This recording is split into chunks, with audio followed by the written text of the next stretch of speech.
Nyt on tulossa joku tutovideo siitä, miten tehdään pihalle, niinku pihalle tällainen paikka. Mä en nyt näytän osoitetta, koska seinässä lukee.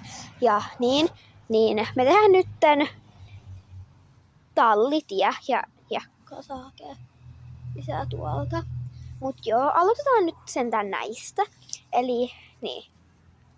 No, mä näytän vähän. Tää on nyt vähän alkua. Mut sitten pitää tulla pitkä. Ja siis tossa on tämän hetken tulot meillä vielä. Näin vähän, siis mä vaan tällään otan niitä. Silloin kun oli enemmän, niin mä vaan otin silleen pouraisen ja laittelin tohon tässä jonoon. Ja sit, joo. Mutta tärkeetä on myös niinku mitata, että se sleis pystyy niinku, toi näyttää nyt nuolelta, mutta joo. Niin sun pitää mitata, että se sleis mahtuu kulkeen siinä kunnolla.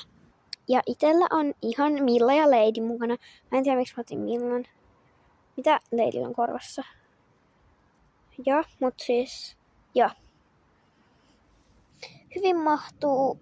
Mä ehkä leventäisin, mut koska tää tuskin jää, koska täällä on näitä kakaroita leikkimässä, niin mä en tee tästä kauhean niinku hyvää. Mut niin, ja tää voi olla tietty maastopolkukin, tai tallitie, tai ihan mikä vaan. Tää, niin. Tärkeintä on, että se on. Niin. Mennään hakemaan lisää kiviä. Itse en nyt tehkeen kauhean pitkää, koska no, nää tulee ehkä riittää myös loppuun, koska mä tiedän, että toi ei tuu pysyyn tuolla. Niin en mä ihan haluu turhaan tehdä paljon työtä. Et nyt mä vaan laitan noin tohon ja niin. Nyt. Joo, mut siis tosiaan mä laitoin tähän vielä lisää, mutta mä huomasin, että toi on tuolta paljon kapeampi, niin haetaan taas lisää.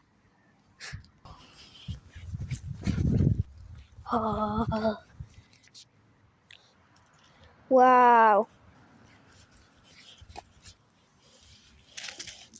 Näin. Näittekös? Mä laitan oikeasti ilmeisesti yhden kivänä. Voi ei. Tohon niinku ennen teitä. Ja nyt me laitetaan yhdessä kaikki loput. Joo, että niin. Joo. Kattokaa niinku mun tekniikkaa. Loput lähtee nyt. Noin, nyt tää näyttää aika hyvältä.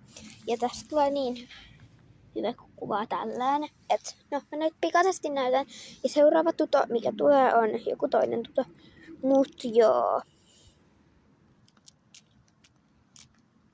Ja siis mä unohdin loppusilauksen, mut mä en ehkä nyt laita kutaan tällaista nurmikkoa, tietty, jos sä tiedät, että sitä ei heti pureta, niin sit sä voit, ja jos se on ihan sun pihaa, tää on siis mun piha, mutta tää on kerrostalojen piha, joten täällä ihan, niin mä otan aina meidän pihan hiekkalaatikosta tai lähipuiston hiekkalaatikosta, ja sit mä